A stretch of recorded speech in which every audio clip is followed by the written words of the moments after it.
안녕하세요. 오늘 우리가 함께 들여다볼 자료는요, 아주 근원적인 질문에서 시작합니다.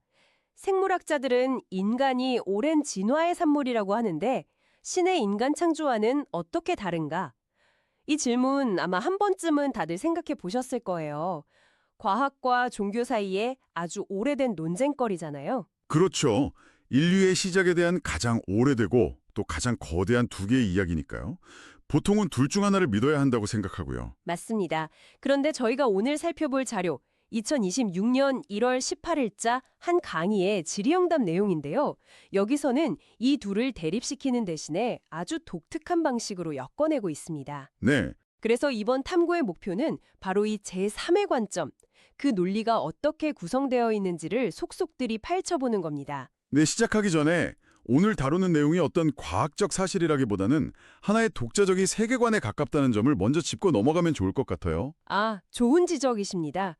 저희의 목표는 이 주장을 평가하는 게 아니라 그 논리의 구조를 충실하게 따라가 보는 데 있다는 점. 네, 맞습니다. 이 자료의 핵심은 진화하고 성장이라는 두 개념을 완전히 분리하는 데서 출발하거든요. 진화와 성장. 네, 과학이 말하는 진화는 인간의 물질적인 육신을 만드는 과정에만 해당되는 거고 인간의 진짜 이야기는 그 이후의 영적 성장에서 시작된다는 관점이죠. 아, 그러니까 두 개의 무대로 나누어서 봐야 한다는 거군요. 바로 그겁니다. 그게 오늘 논의의 출발점이 될 겁니다. 좋습니다. 그럼 첫 번째 무대, 진화 이야기부터 시작해보죠. 근데 놀라운 건 이 자료가 과학자들이 말하는 진화를 부정하지 않아요. 오히려 아주 적극적으로 받아들이죠. 맞아요. 미세 박테리아에서 시작해서 수억 년에 걸쳐서 환경에 적응하고 그렇게 지금의 인간 육신이 만들어졌다는 그 과정을 그대로 인정하더군요. 네. 그런데 여기서 아주 흥미로운 반전이 일어납니다. 그 모든 과정이 그냥 무작위적인 자연 선택의 결과가 아니었다는 거죠. 아, 그럼 뭔가요? 처음부터 명확한 목적을 가진 설계의 과정이었다고 설명을 해요. 음, 비유하자면 최고의 파일럿을 태우기 위해서 수십 년 동안 최첨단 비행체를 개발한 것처럼요. 비행체요? 아, 인간의 육신을 비유하신 거군요. 바로 그거죠. 이 자료에 따르면요. 지구라는 행성 자체가 그 비행체를 만들기 위한 최적의 연구소였다는 겁니다. 연구소요? 네. 물이 70%, 무치 30%인 비율이라던가 생명활동에 딱 맞는 온도, 또 해로운 우주 입자를 막아주는 대기층까지 이 모든 게 아주 정밀하게 조정된 결과물이라고 주장을 하죠. 그럼 다른 행성에는 왜 그런 환경이 만들어질 수 없었다고 보나요? 자료에서는 다른 은하계 행성들은 너무 불안정하다고 단언을 해요. 거대한 에너지가 뭉쳤다 터지기를 반복해서 생명체가 안정적으로 진화할 시간을 주지 않는다는 거죠. 아, 그래서 오직 우리 태양계의 지구만이 그 비행체, 다시 말해 영원히 깃들 그릇을 빚어내기 위해서 수억 년 동안 공들여 준비된 무대였고 그 준비 과정의 이름이 바로 진화였다는 겁니다. 와, 스케일이 정말 어마어마하네요. 결국 수억 년에 걸친 진화는 본편을 위한 아주 긴 서막에 불과했다, 이런 뜻이군요. 네, 그런 셈이죠. 그럼 드디어 그 그릇에 무언가 담길 차례인데요. 바로 이 지점부터 이야기가 완전히 다른 차원으로 넘어갑니다. 자료에 따르면 어머니 뱃속에 태어나 심지어 갓 태어난 아기조차 아직 완전한 인간이 아니라고요?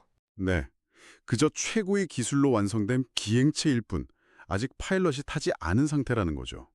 아주 잘 진화한 동물, 그 이상도 그 이하도 아니라는 설명입니다. 그렇다면 그 파일럿, 즉 영혼이 탑승하는 결정적인 순간은 대체 언제인가요? 이 자료에서 아주 구체적인 시점을 딱 집어서 제시합니다. 아기가 세상에 나와서 폐호흡을 시작하면서 응애 하고 첫 울음을 터뜨리는 바로 그 찰나. 아, 그 첫 울음의 순간. 네, 바로 그 순간에 영혼신, 그러니까 비물질 에너지가 아기의 육신 안으로 들어온다고 설명합니다. 보통 의학적으로는 아기의 첫 울음을 그냥 폐호흡의 시작으로만 보는데 이걸 완전히 영적인 차원의 사건으로 해석하는군요. 그렇죠. 아주 독특한 시각이죠. 근데 그 영혼이 들어오는 과정도 그냥 뿅 하고 들어오는 게 아니라고요? 전혀 아닙니다. 아주 격렬하고 심지어 물리적인 과정으로 묘사를 해요. 영혼은 6,006혈이라는 통로를 통해서 육신과 결합한다고 하거든요. 6,006혈이요? 네. 이 6,006개의 통로로 거대한 비물질 에너지가 한꺼번에 밀고 들어오니까 아기는 그 충격에 온몸을 떨고 파랗게 질리면서 울게 된다는 거죠. 아, 그 고통과 충격의 표현이 바로 첫 울음이다. 네.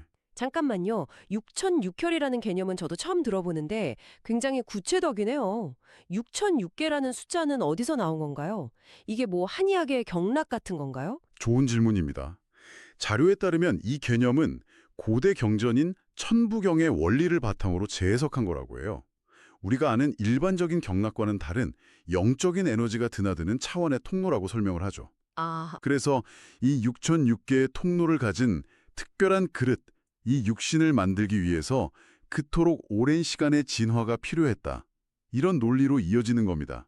알겠습니다. 그러니까 그 영혼과의 결합 과정이 너무 강력해서 아기가 그렇게 우는 거고 그 증거로 결합이 끝나면 언제 그랬냐는 듯 울음을 그치고 평온을 찾는다고 설명하는 거군요. 정확합니다.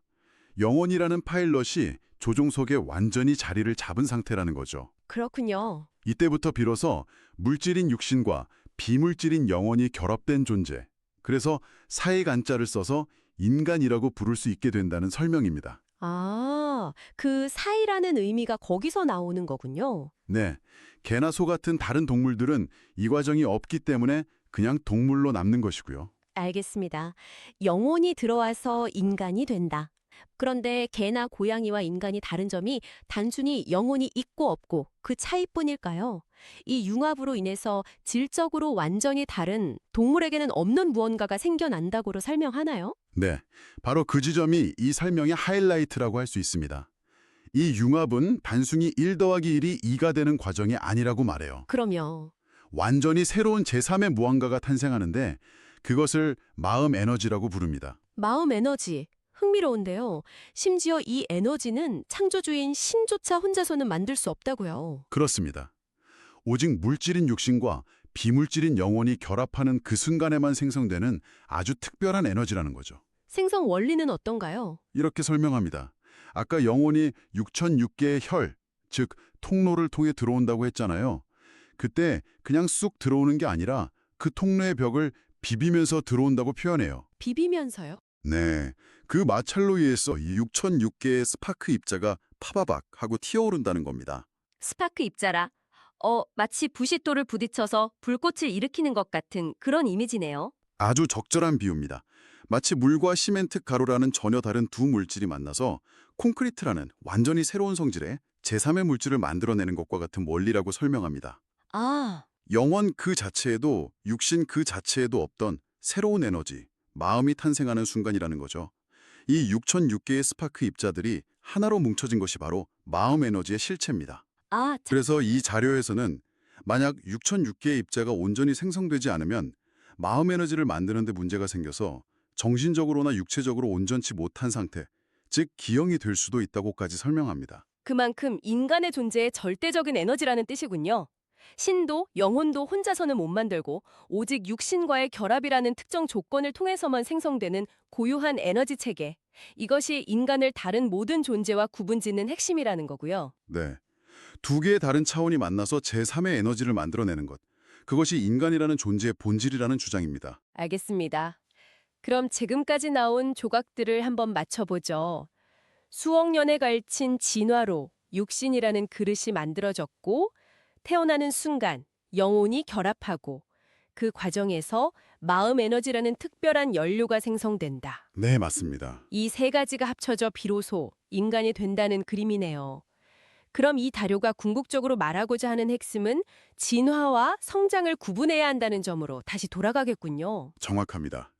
박테리아에서 인간의 몸까지 이르는 육신의 변화는 그냥 진화일 뿐 발전이 아니라고 딱 선을 긋습니다. 발전이 아니다. 네, 그건 환경에 맞춰서 그릇의 형태가 변한 것일 뿐 그 자체에 어떤 가치가 있는 건 아니라는 거죠. 그렇다면 인간의 진정한 목적, 이 자료가 말하는 발전은 어디에 있는 건가요? 바로 성장이 있습니다. 그리고 그 성장의 주체는 육신이라는 그릇이 아니라 그 안에 담긴 내용물, 즉 영혼이라는 겁니다. 아, 영혼의 성장. 네, 인간으로 태어난 궁극적인 목적은 이 육신을 가지고 사는 동안 영혼을 성장시키는 데 있다는 거죠. 영혼의 성장이라. 굉장히 추상적으로 들릴 수도 있는데 이 자료에서는 그 방법도 구체적으로 제시하고 있나요? 어떻게 해야 영혼이 성장하는 거죠? 네, 여기서 아주 명쾌하고 강력한 비유를 사용합니다. 우리가 매일 먹는 음식이 육신의 세포에 영양분을 공급해서 몸을 키우잖아요. 그렇죠. 그것처럼 비물질 에너지인 지식이 바로 우리 영혼의 양식이 된다는 겁니다. 지식이 영혼의 양식이다. 와. 그렇다면 우리가 지금 나누고 있는 이 대화도 말 그대로 영혼의 식사 시간인 셈이군요. 하하, 그렇게 볼 수도 있겠네요. 이 관점에 따르면 우리가 무심코 보는 유튜브 영상이나 뉴스 기사 하나하나가 영혼에겐 정크푸드가 될 수도 혹은 아주 건강한 유기농 식이 될 수도 있다는 뜻으로 들리는데요. 정확한 비유입니다. 이 자료는 바로 그 영적 식단의 의식적인 선택을 강조합니다. 어떤 주식을 어떻게 소화시켜서 내 것으로 만드느냐가 영혼 성장의 질을 결정한다는 거죠. 우리가 학교에서 공부하고 책을 읽고 경험을 통해 배우는 모든 행위가 단순히 머릿속에 정보를 쌓는 게 아니라는 겁니다. 그 행위 자체가 곧 영혼의 양식을 섭취하고 소화시켜서 영혼의 질량을 늘리는 과정이라는 설명이에요. 영혼의 질량라는 표현도 재미네요. 지식을 흡수할수록 영혼이 더 무거워지고 단단해진다는 그런 느낌인데요. 네, 그런 뉘앙스입니다. 이 쥐식이라는 양식은 비물질 에너지이기 때문에 시공간을 초월해서 축적된다고도 말해요. 수천 년, 수만 년 동안 우리 조상들이 쌓아올린 모든 지혜와 경험이 합산되어서 오늘날 우리가 책 한 권, 강의 하나로 쉽게 접할 수 있게 된 것이라고요. 아, 우리는 그 거대한 지식의 산물을 먹고 성장하는 존재다. 네, 바로 그겁니다. 오늘 탐구한 내용을 한번 정리해 보겠습니다. 이 자료는 과학이 말하는 진화를 영혼이 깃들 그릇을 준비하는 수억 년의 과정으로 재해석했고요. 인간의 탄생을 영혼과의 융합, 그리고 마음 에너지의 생성이라는 영적 사건으로 설명했습니다. 네, 그리고 인간의 진정한 삶의 목적은 지식이라는 양식을 통해 그 영혼을 성장시키는 데 있다는 아주 독특하고 또 일관된 관점을 제시했습니다. 네, 그리고 이 모든 설명이 사실은 한국의 고대 경전인 천부경의 첫 구절을 푸는 과정이라고도 언급을 합니다. 일시무시일, 석삼극, 무진본. 하나에서 시작되었지만 시작됨이 없는 하나. 그것이 셋으로 나뉘지만 그 근본은 다함이 없다는 뜻인데요. 여기서 말하는 셋이 바로 천지인, 즉 비물질과 물질, 그리고 그 둘이 합쳐진 인간이라는 거죠. 이 거대한 질문을 처음 던진 사람이 삼성의 창업주인 고 이병철 회장이었다는 점도 아주 흥미로운 지점입니다. 한 시대를 이끌었던 거인이 인생의 마지막에 이르러서 던졌던 근원적인 질문이었던 셈이네요. 맞습니다. 자료에서는 이런 궁금증을 풀어주는 것이 단순히 한 개인의 호기심을 해결하는 걸 넘어서서 우리 조상들이 풀지 못하고 넘어간 한을 풀어주는 의미 있는 작업이라고까지 의미를 부여하고 있습니다. 한을 풀어준다. 네. 과거에는 알 수 없었던 우주의 비밀과 인간의 역할을 이제는 밝힐 때가 되었다는 거죠. 오늘 우리는 진화와 창조에 대한 아주 새로운 관점을 접했습니다. 과학적 사실의 토대 위에 영적인 상상력을 쌓아 올린 독창적인 세계관이었죠. 이 자료는 지식을 영혼의 양식이라고 정의했습니다. 그렇다면 이 관점을 우리의 일상에 한번 적용해 볼 수 있을 것 같습니다. 오늘 여러분이 읽은 기사, 시청한 영상, 나눈 대화는 과연 어떤 종류의 양식이었나요? 여러분의 영혼에 꼭 필요한 영양소를 공급했나요? 아니면 그저 자극적인 맛으로 시간을 때우는 정크푸드에 가까웠나요? 자신의 영적인 식단을 의식적으로 선택하고 구성한다는 것은 어떤 의미일지 한 번쯤 생각해 보시는 건 어떨까요?